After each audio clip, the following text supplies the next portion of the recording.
Gotham Investigations. In this episode, you do have a voice on the season, Justice for Menocal. We're going to have an exciting guest on our show, Beatriz Acevedo.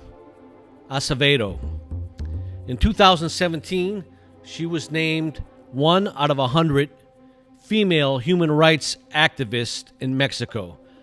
She's not only going to tell you about her personal journey, but how she was chased out of Mexico with threats from the media, exposing her and her personal family's location when she was just speaking up for those who did not have a voice.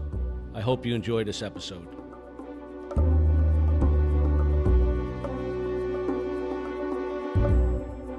We have a very, very special guest on our show today, Beatriz Acevedos. Beatriz is from Mexico, and she was actually named by Forbes 1 out of 100 most influential women activists in Mexico. And you certainly don't get there by having a silent voice. Beatriz, welcome. Thank you very much for the invitation. And yes, as you said, thanks for that great introduction about me. What I used to do back in Mexico was, of course, having my own business, but also never stay quiet, but also helping other women on their way to feel comfortable using their own voice. So community policing and police work itself evolved through the years. Before, we used to look at prostitution as criminals. Now, as police evolved, we look at them as victims. And we found out that a lot of these prostitutes are not criminals. They're actually victims of hard and heavy hands. I'm sure the Mexican Cartel graduated slowly from drugs over the border and bringing money back into Mexico and money laundering. They found out that there's a very huge income and a very big moneymaker in human trafficking rings. You see a lot of coyotes bringing these girls across the border.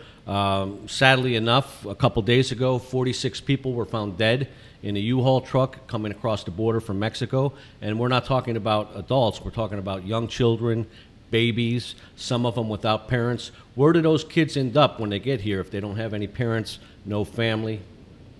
So let me tell you a little bit more about the current situation in Mexico and why I can talk about it. So from my activism hat, as I used to say, we create this Feminist National Network. And this network, it's composed with different colectivas, as we say, or as they are named in there, that are groups of women in different neighborhoods that stay together and help each other. And we help each other in different ways, with violence, with, if they need support with an abortion as well. That's another of our activities. So eventually, we started to hear through this network about some cases of women disappeared, and girls as well. Many, many young girls that just disappeared from night to day. So their moms were looking for them and were asking and were doing, of course, all the, authorities process, etc., without any answer. So some of these moms went very deep into the research, and they discovered that their little girls were used for human trafficking in different ways, in a sexual way, but of course also for their organs, or etc. And the destination of these girls used to be wealthy countries, right? Like United States, like Japan, we've heard about some in Canada as well. And how they keep these girls or women it's through different like modus operandi, but they are all like the same. You can easily understand if this is like an organization that do human trafficking or not. So the most common, it's offering them a very good job. It could be modeling, or it could be like, becoming famous or being an actress, etc.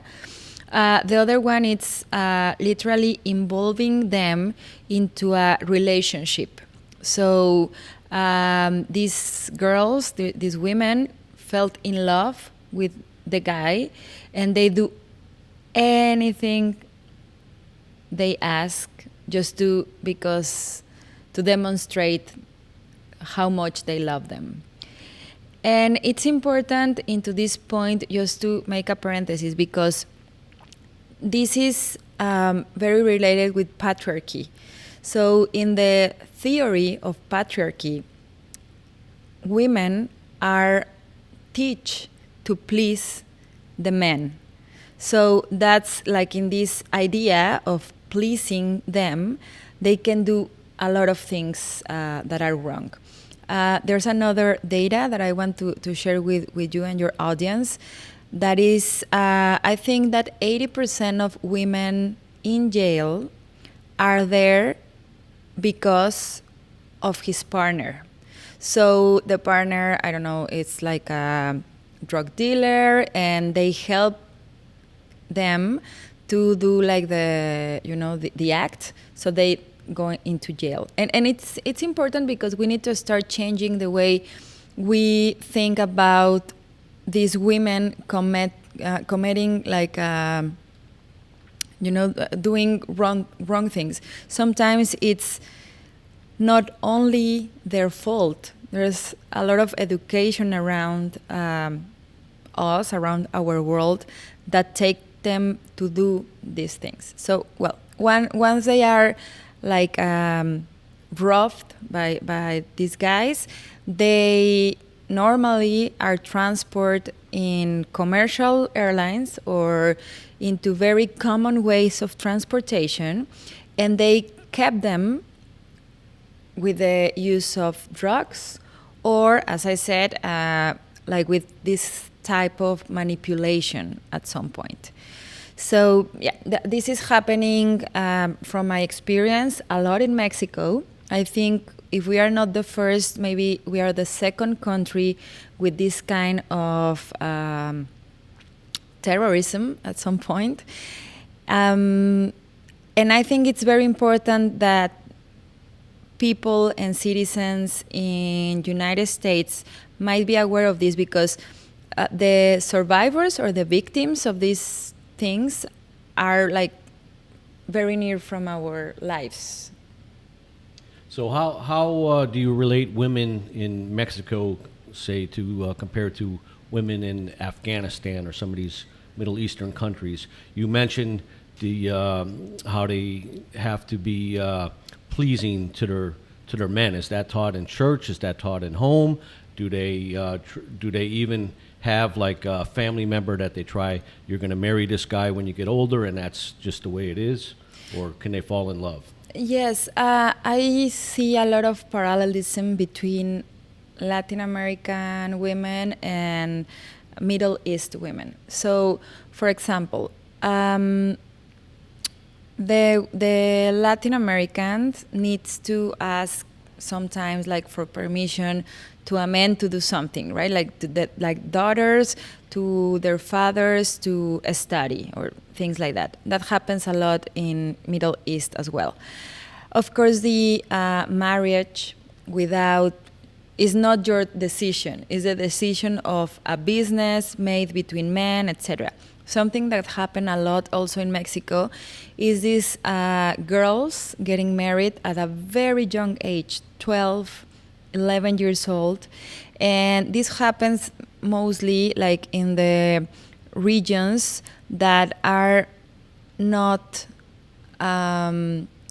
dictated by the country law. They have their own laws, and the government respect those laws. So if you are born like in this very small town, and they decided that you need to get married at 11 years old, it's okay.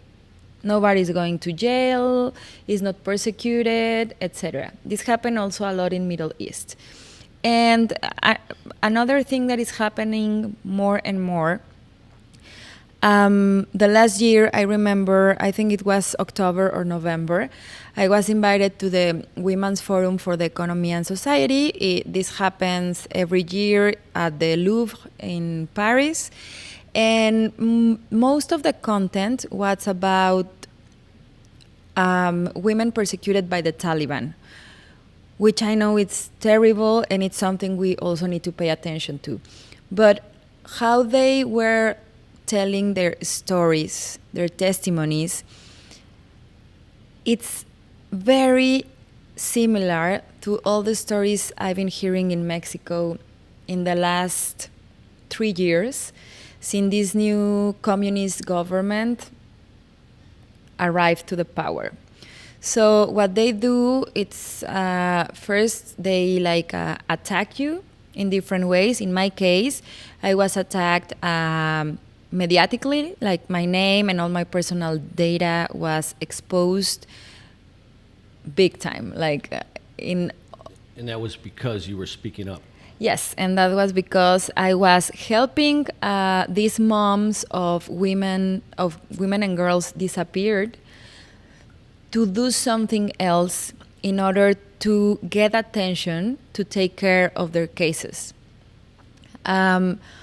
Also, in another parallelism that I see, then once they attack you, if the society supports you, they will let you go for a while, but they are going to continue threatening you in different ways. I remember when I came back once to Mexico, I don't remember what country I was visiting, but when I came back to Mexico, to my country, after this event, they took me, to this little room in the airport, and they kept me there maybe for 45 minutes asking for questions.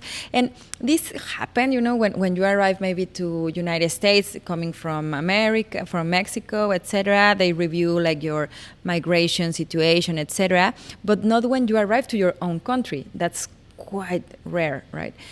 It's just a way to telling you that they're still looking at you, and that if you try ever to speak up, they will react in the same way.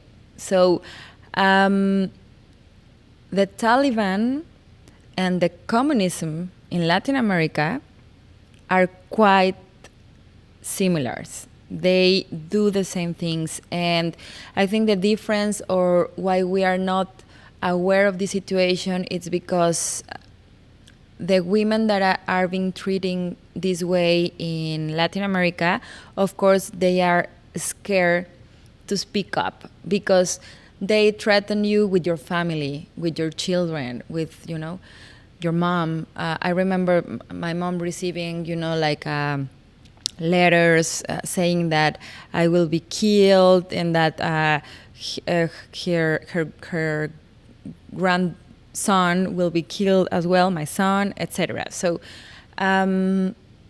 it's just important that we realize that here, your neighbors are also having a very delicate situation about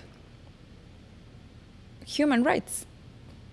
So in the United States, when we put officers on corners, it's different areas, we put police cars out there, we call it a force multiplier, where the criminal would see this force multiplier and maybe step back.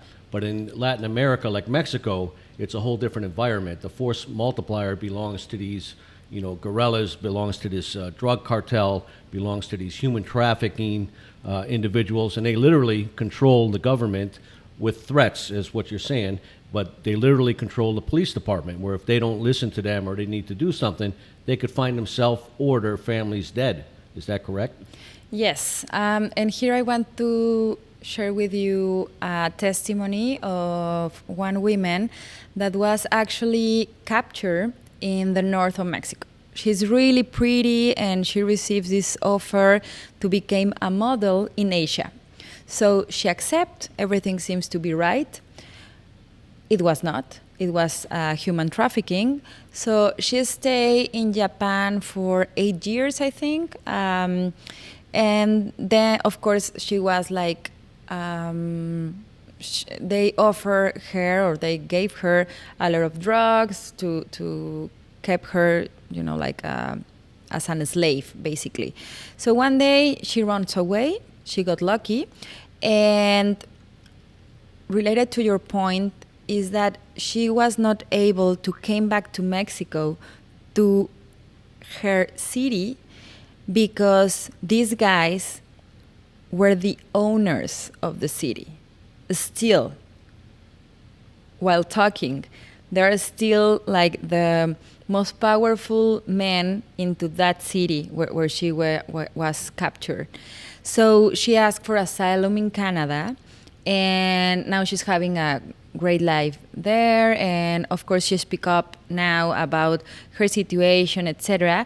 But almost all her family also needs to relocate because they were threatened by these guys. So, you know, it's a never-ending story, because how can you disarticulate these networks if they are involved with the authorities? Now, we also understand that close to the border, that's where you have a high concentration of these drug trafficking, drug lords, as well as these human traffickers, where they try to grab you at the border and recruit you, bringing you into the U.S. from there. So a lot of these people, when they don't make it, they kind of flee, not around the border areas, but back into their cities further north or further into Mexico. Why is it that they're concentrating so much on the borders of the U.S.? I think, I am not an expert on that point, but I think that it's just when you have this, not only American dream, when you have this need to look for a better life for you and your family, you just try to cross the border, right? So like people just get together there, and that's why the situation gets worse there, because there are more possible victims to do this thing. If you go further, I am for the center of Mexico. In my hometown, the name is Celaya, but the state is Guanajuato. Many, like I think that the data, it's 45% of women are single moms because their husbands crossed the border and they never came back again. So, you know, it depends when you put your eye. But what is true is that, and this is not a secret, many Mexicans came here illegally, but it's also because our country is not giving enough opportunities. And even if we receive opportunities, because I had a job, I was, you know, like being productive in my country, it's just about your security, and it's just about seeing how citizens are not being respected with their basics, human rights. So I don't want my son to see this as a normal thing, right? Now you see all this stuff happening in Mexico. You saw the women, girls, you know, disappearing, being used for organs, being used for human trafficking. How did you yourself start your personal crusade on gathering groups together, speaking out to the public, which eventually led, I guess, to yourself being chased out, and threats not only from officials but from media? I mean, how did you start your crusade? What did you put together out there? And how were you able to get people together to support you? And was it large groups, or was it like small groups in neighborhoods, or big speeches to the vast majority? So I've been a feminist since I was born, I think. But what I think opened my eyes a little bit more was that I got the opportunity to study abroad. So I studied in Europe for several years. And when I came back to Mexico, to work, I started, in the corporate world, in corporate America, to feel this difference between me and my men peers, right? They have some preferences and like the best project, etc. So this happened all the time, and not only in Mexico, worldwide. But, at some point, like in Europe, this was not an issue. And I mean, to be a woman, right? And it was an issue in Mexico. So after some years, I get to a position where I actually could do something to change this. I became the human resources director of a very big airline in Mexico. And the first project I did was about the women pilots. Nobody knew that we have so many pilot women because they just do not have exposure, or nobody was talking about them. So the project became so successful, and it was quite simple for a country like America. I made nursery rooms. I made an extension of the maternity leave paid by the company in order to retain the women talent, because when you became pregnant, it's like the main moment where a women quit their jobs, etc. And of course, a lot of visibility of these successful stories of the women pilots to inspire young girls in order that they knew that they could become a pilot as well, etc. So this became really huge, in the business side or in the business world in Mexico. This took me to talk about this project. My first conference, I remember, was in Dubai. So with an airline from the Middle East that was willing also to do something similar, etc. And this project gave me a lot. This project put me in the Forbes 100 most powerful women. I was in the covers of magazines, etc. After maybe 1 year of doing all this network, in a very high level, I started to feel a little bit uncomfortable because we were doing a lot of things, and a lot of pictures were taken, and we were doing business between us, and all the powerful women were together, etc. But we were already there. So in the night, I was starting questioning myself what was happening with the women that really need support, because we were already there, right? So the problem was not us. We were the successful part of the story. But what about the less powerful women? So I made this transition on working with the base of the pyramid. And that's when I discovered the main issue and the main problem: women without opportunities, women without money, women being raped by their family members, and homeless because after the rape they were considered dirty and not welcome anymore in the family. And when they get out of their homes, they went to the authorities and they do not believe them. So they became, drug dealers, or, so I discovered all these very unfair cycle for Mexican women at that time.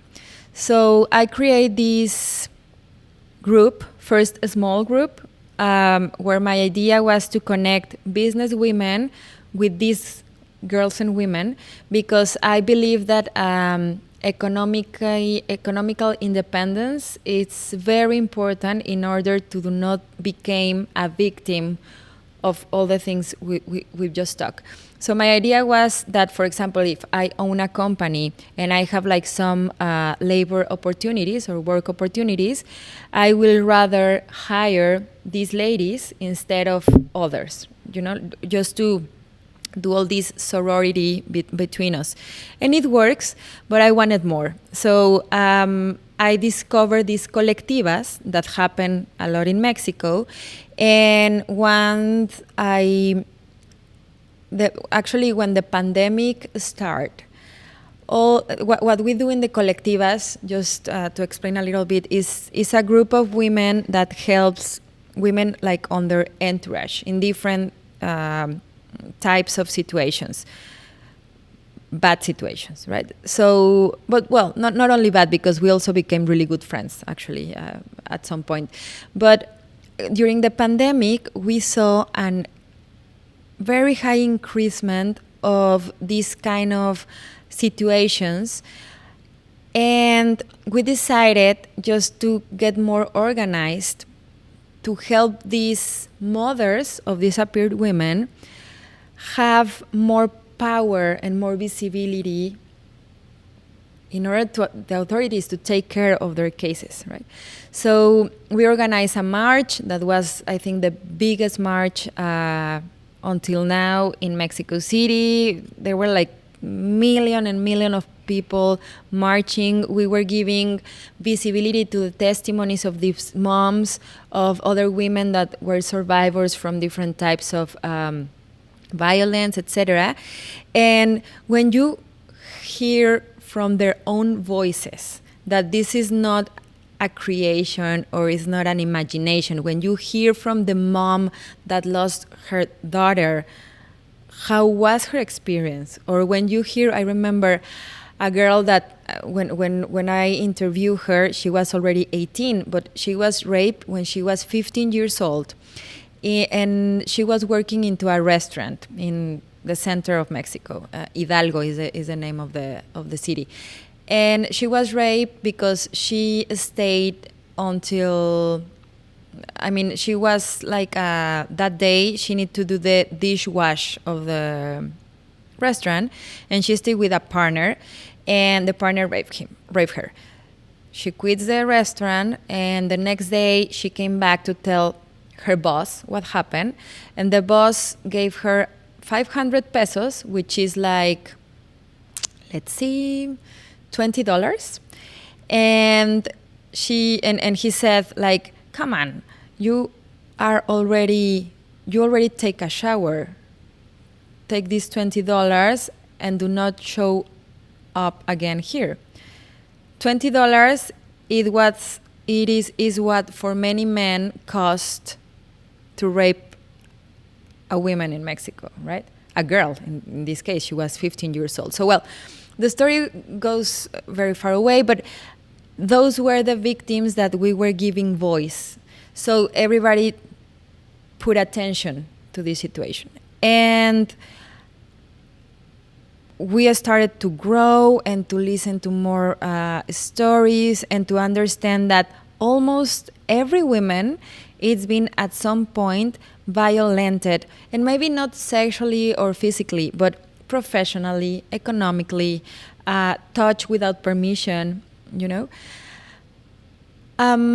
We create this Feminist National Network, and this is when we saw that we were thousands of women. Like, we discovered a whole world. We were organized. We were having Zoom meetings because we were in the pandemic, like taking care of some cases. Most of the cases that became really viral at that time were because we were talking all about that. So we created all this like consternation around the survivors. And one day, out of the blue, my name was exposed like in all the media. It was a Monday, I remember perfectly, in 2020, to be precise. And my name was everywhere, and I was accused of provoke the feminist violent movement nationally that wants to take from the power the actual government. And they use very, terrible adjectives, as if well, I never put money. I just put my heart and my time and my passion and my consciousness into them. But they use some adjectives such as the money I was supposed to use into that came from the narco or from not good sources, etc. So that is how I arrived into this point. As I said in many interviews, I am not quitting. I'm not a quitter, and I believe that we need help. That we need to make conscious and to speak up about how it is to live being a woman in Latin America. So that's what I do, like just giving them spaces, visibility, exposure. And I know that when the people listen to these stories might understand the reason why we are so angry and desperate, right? Well, we could only hope that drug money would be used for something so positive as that. Unfortunately, it's not. But on the beheadings that are happening out there, do you see a lot of women being beheaded, family members, mothers, or just a lot of men? I think both. I mean, women, it's always... I like to explain it like our life, it's more challenging than a man. I am a mother of a man. And it's as simple as when he get dressed, he just put some shorts, I put his hair like in one way or the other, it doesn't matter. And if he was a girl, it will take maybe an hour to get him ready. It's in things as simple as that we can see how impositive life could be for us. So, but it's not impossible, which is my next point. I mean, we can educate ourselves, we can create entourages where we protect each other, we can raise each other, we can do many things to support us and never judging us back. So moving back, the 15-year-old girl that you said was raped that worked in a restaurant, is there any outlet that she could take? Is there any police response that is done when a woman gets raped there or a young girl gets raped? Not yet. So what happened is that she went to the police. The police do not take her seriously. And then they took, because it's a colectiva from mainly women raped, right? So they took the Commission of Human Rights in Mexico City, like the building, because they become aggressive.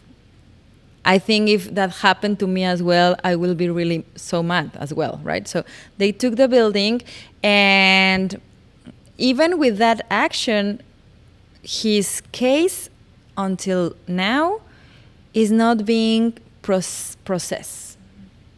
What about for tourists? Is there like a different outlet for police for a tourist? Would they investigate that more or the same? They just won't care? Yeah, no. The difference is that when a tourist is victim of these situations, their embassy press a lot the government. So many times, yes, the cases from tourists are taken more seriously because of this international pressure, right? So as it relates to the case that we've investigated, we're part of the defense team, where you had about 3 or 4 different girls coming up with these accusations. They were all involved in human trafficking ring. They were all members of the 24th Street gang. Do you see how they could be pressured into coming up with a story from their pimps where they would have to create this in order? Obviously, he was affecting their bottom line, money coming in. He shut down a separate human trafficking ring. Do you see where women could be threatened to come forward with information that sometimes may be pressured to say, but it's not true? I think that, they are just being like manipulated. But if eventually there's like because imagine they can speak up about what they know, etc., and then what? Then what kind of protection they are going to receive? So if there's a program where they can feel safe, or where they can be like getting some asylum aside from their local cities, they might be able and safe to speak up. I was not able to speak up about my situation comfortable. I mean, I spoke up, but not as comfortable as I can do it now, because I relocate to United States, right? So I am safe at some point. My family is still there, but I think when we show the situations internationally, I remember, for example, when it was my situation, my attack, because that's what it was, an attack at terrorism against me, illegally. Cherry Blair, I am part of the board of the Cherry Blair Foundation. I am the chair for LATAM. And Cherry Blair put a tweet where she was defending me. And she said, and her husband, Tony Blair, also, something like, if something happens to me, they will start like all the Human Rights Commission internationally, etc. Of course that helps. But I was lucky, and I was in a different position from the majority of the women in Mexico. Right? So imagine if that happened to me, how it is for these women and girls to change their destiny, right? And what is that organization about that you sit on the board for, Cherry Blair? We empower women and girls from low and medium income countries. So basically what we do is train them for example, entrepreneurs, but little small entrepreneurs.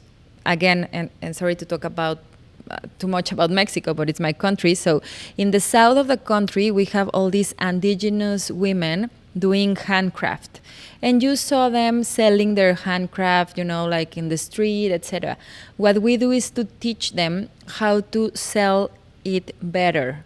Sometimes even through e-commerce, but also to, for example, regroup and to buy like the material for their handcraft together in order to get a better price, and of course to understand like the simplest rules of economy on how to buy, how to sell, the price, the utility, etc. So from that foundation, what we think is that when the money came into a family through the mom, it's going to be used in improve the life of all the family. When the money came from a man to a family, might be used also to improve, food, etc., but not all of them. Our studies said that the women use 90% of her salary, into having more wellness, and men use only 50% of their salary into the wellness of the family. So that is like a little bit of our insight. Sure. Now, you're in the United States now. What steps could a girl take being a victim of a human trafficking ring? Maybe she was brought here from Mexico, and now she finds herself in Miami, Hialeah. She's a victim of a human trafficking ring. She has no family here. She's only associated with the other members of the human trafficking ring, or she might be in a foster home that the foster mom, the foster dad is being pressured that they'll be killed if they go to the authorities. What outlet can they take to save themselves? They can totally reach me directly. You can find me in social media as Bea Gasca, Beagasca. Send me a message and I will direct their cases into the authorities. Also, if they go into vitalvoices.org, It's another foundation based in Washington, but we actually have a chapter in Florida, and we help women that are persecuted in different ways. So that's another way.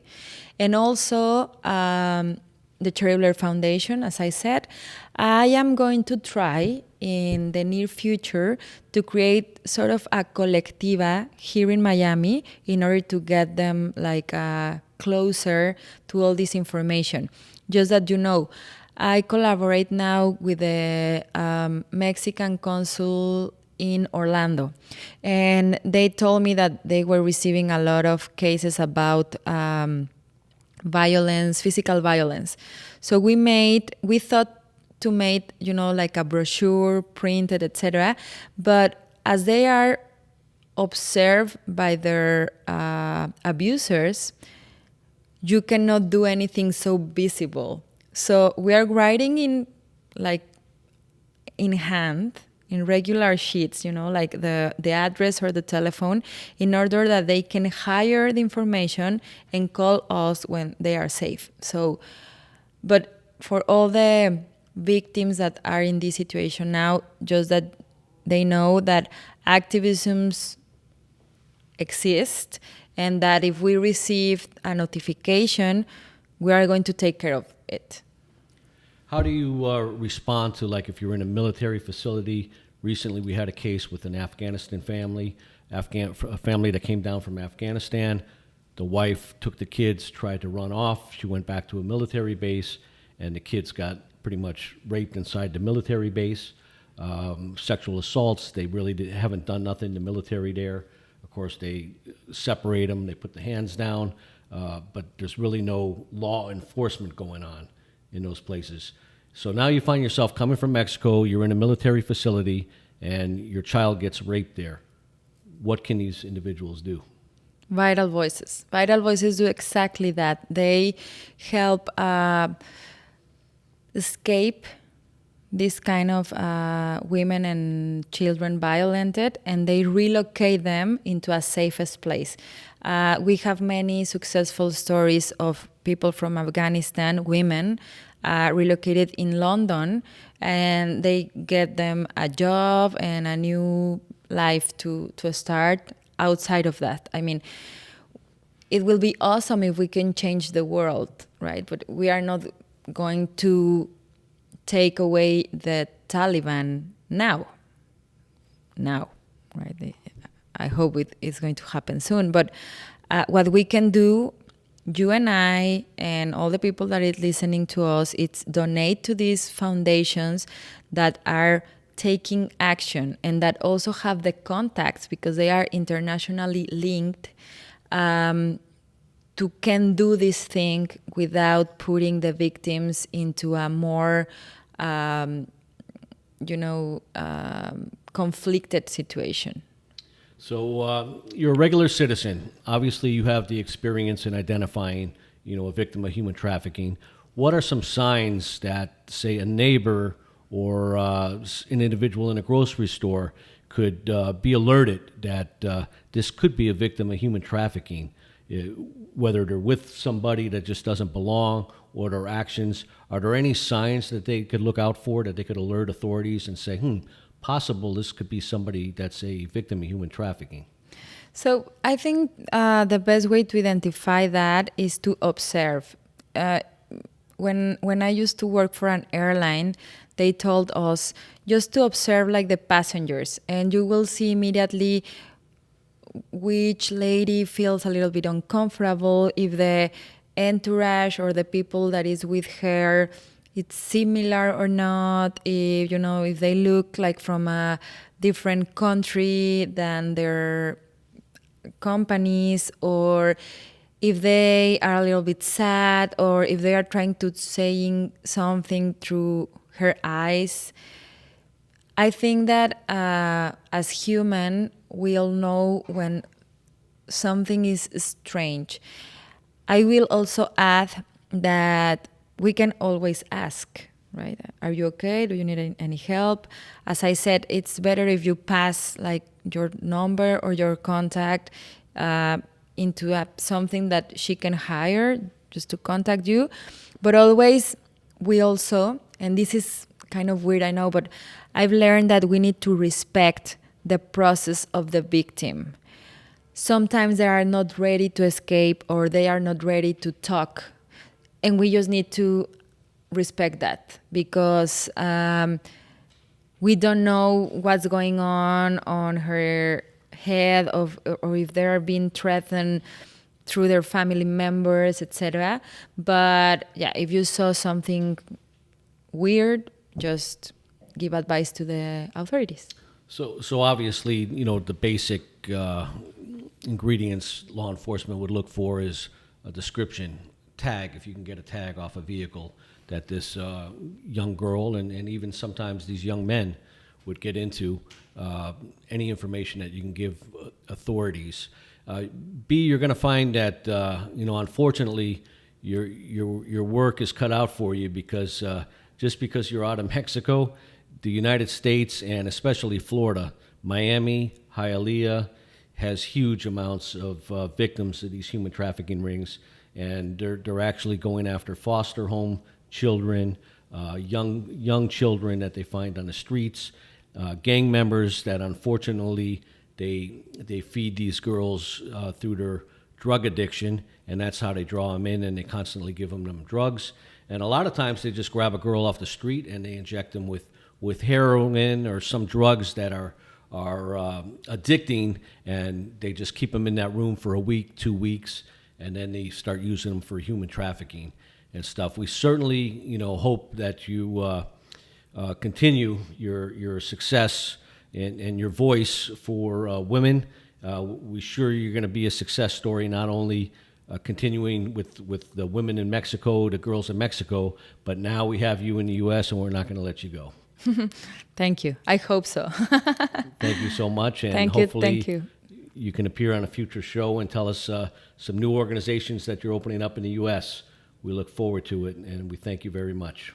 Thank you. I'm working on it, and of course, I'll let you know, and I keep you updated. And congratulations also for this space, because I think just to give exposure to these kind of situations for anybody that wants to understand better or to join these kind of movements that are so needed in this current reality that we are, that it's so different.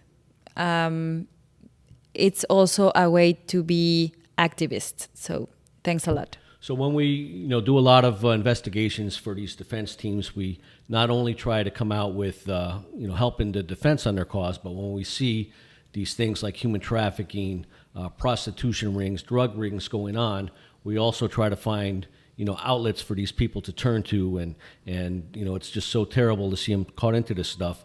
But that's why we saw your expertise in this, and we said, what a fantastic journey you went through, and what a voice you had, and the many lives you changed. And we thank you, and we look forward to seeing you again in the near future. Thank you. Thank you very much. When you help other person, you help yourself. So I truly invite everybody to take a hand to your neighbor, to your daughter, to your, family member, etc., because that is why humanity is made for, right? And that's what's called, givers gain. And also when you give yourself, unselfishly from your heart, you're going to get back without even asking tenfold the amount. So pay it forward, everybody. And, if you get anything from this episode, just go out there and change a life. Pay it forward and give your life experience to a young one out there that might not have somebody to look up to.